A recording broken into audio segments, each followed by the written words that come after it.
they killed one human. The galaxy's most powerful race was known for their brutality and cold-blooded mercilessness. Entire planets were nothing more than stepping stones in their never-ending quest for power. But this time they had made a big mistake, and now Earth is about to make them pay for it. This is a hive fleet, an entire army of biomechanical killing machines that can destroy anything with ease. But at its center is a being of pure evil, a creature called the This creature is so evil it can even control other creatures by simply releasing special spores into the air. And then, once inside a living creature, these spores transform into nanobots that take over the victim's mind and turn them into zombies. But this wasn't enough for the Hive Fleet. It wanted more, and so it turned its attention towards the Milky Way galaxy. There, among billions of stars, they found a planet full of living beings who had yet to reach the stars, a planet called Earth. The Hive Fleet attacked, and within seconds, thousands of humans were dead.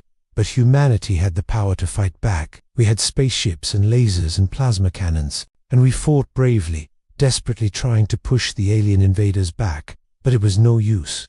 The Hive Fleet was too strong, and after hours of fighting, our best ships were destroyed. Our satellites were torn apart, and we were left with only one ship, the last of our forces, the mothership, Exodus. On board were some of the best human minds, the cream of the crop, the elite of the galaxy, the ones who had managed to escape the destruction on Earth. Among them was Captain Eva Lynn, a young but brilliant tactician who had already saved countless lives. She was our last hope, and as she looked out at the approaching Hive Fleet, she knew that the fate of the galaxy rested on her shoulders. Now, although the Hive Fleet was ruthless and merciless, it was also highly intelligent, and when they saw our resistance falter, they did something surprising. They stopped attacking. For a moment, there was silence, just the hum of the engines and the crackle of static. Then a voice echoed through the void, the Overmind's voice. It spoke to us in perfect English, as if it had been recorded on Earth itself. It told us that it had come in peace,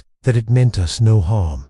And then it offered us a choice. Join them and rule the galaxy together, or die and be assimilated into their hive mind. Obviously, none of us accepted the offer. I mean, why would we? These guys had just killed thousands of our people, destroyed our planet and enslaved our friends and family. Why would we want to join them? So the Overmind became angry and ordered us to be destroyed. But before the Hive Fleet could attack, a new voice rang out. It was the voice of the galaxy, the voice of the universe itself.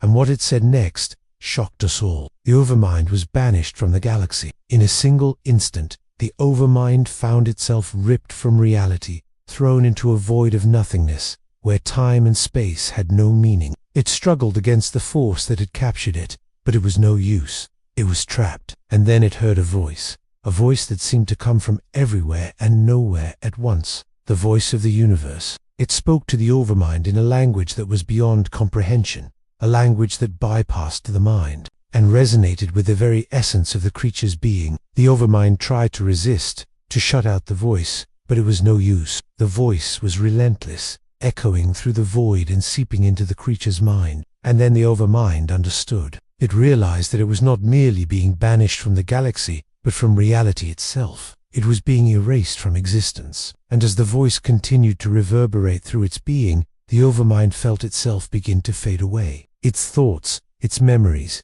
its very essence began to dissolve into the nothingness, becoming one with the void. It struggled to maintain its form, to hold on to its identity, but it was a losing battle. The voice grew louder, stronger, until it was all the Overmind could hear. And then, with a final surge of energy, the voice consumed the creature, utterly destroying it, and then the Overmind was gone. It had been banished from the galaxy, from reality, from existence itself. But why? Why was the Overmind banished? What had it done to deserve such a fate? The answer, my friends, lies in the nature of the Overmind itself. The Overmind was a creature of pure evil, a being whose very essence was darkness. It had enslaved countless worlds, devouring their populations and corrupting their environments for its own nefarious purposes. It had spread its spores across the galaxy, turning countless beings into its mindless thralls. And it had done all of this with a cold, calculated efficiency that was truly terrifying.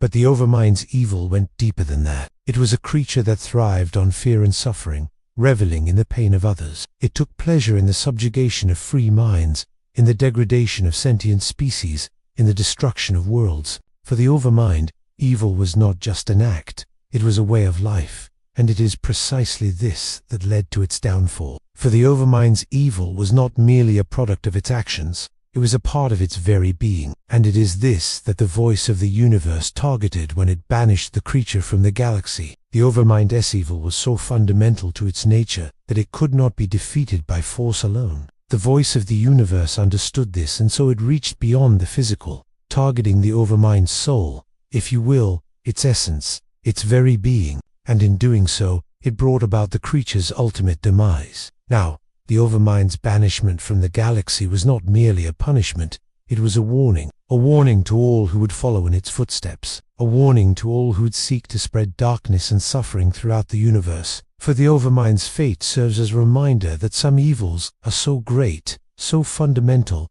that they cannot be defeated by mere physical force. They can only be eradicated by reaching beyond the physical, by targeting the very soul of evil itself. We humans may have won this battle, but the war against evil is never truly over. And speaking of which, there was still a war going on here. The Hive fleet had stopped attacking us, but that didn't mean they were friendly. So while everyone else was busy freaking out over the talking computer, I was getting ready to fight.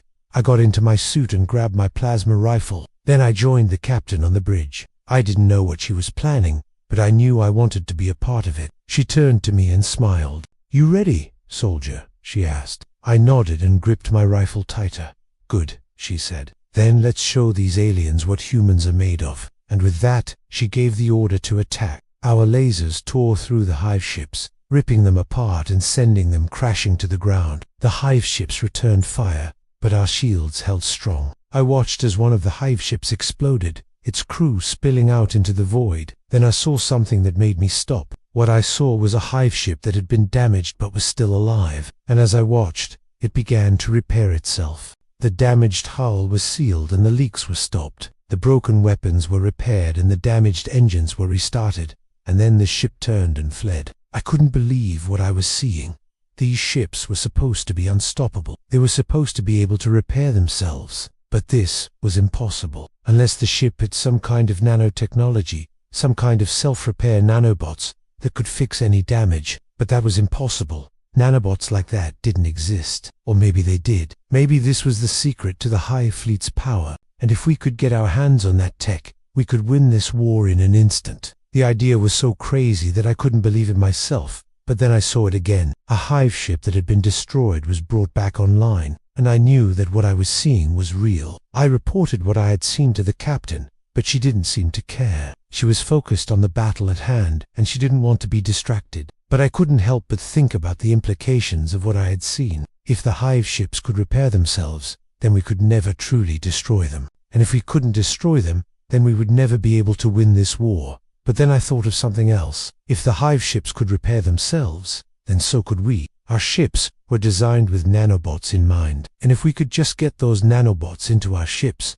then we could repair our ships faster than they could repair themselves. It was a long shot, but it was our only chance. I reported this to the captain and she finally agreed to listen. Together, we came up with a plan. We would send in a team to retrieve the and if they could bring them back, then we could end this war in an instant. It was a dangerous mission, but someone had to do it. And so we sent in our best team. They infiltrated the Hive ships and began searching for the They found them in the engine room, stored in small canisters. The team retrieved the canisters and began the long process of bringing them back to our ships. All the while, the Hive ships were fighting back, sending out drones to intercept the team. But the team was prepared for this, and they fought back. Finally, after hours of fighting, the team arrived back at our ship with the canisters in tow. We quickly got to work, transferring the nanobots to our ships. It was a long process, but we were almost done when the Hive fleet attacked. They launched a final assault, sending everything they had against us. But we were ready for them.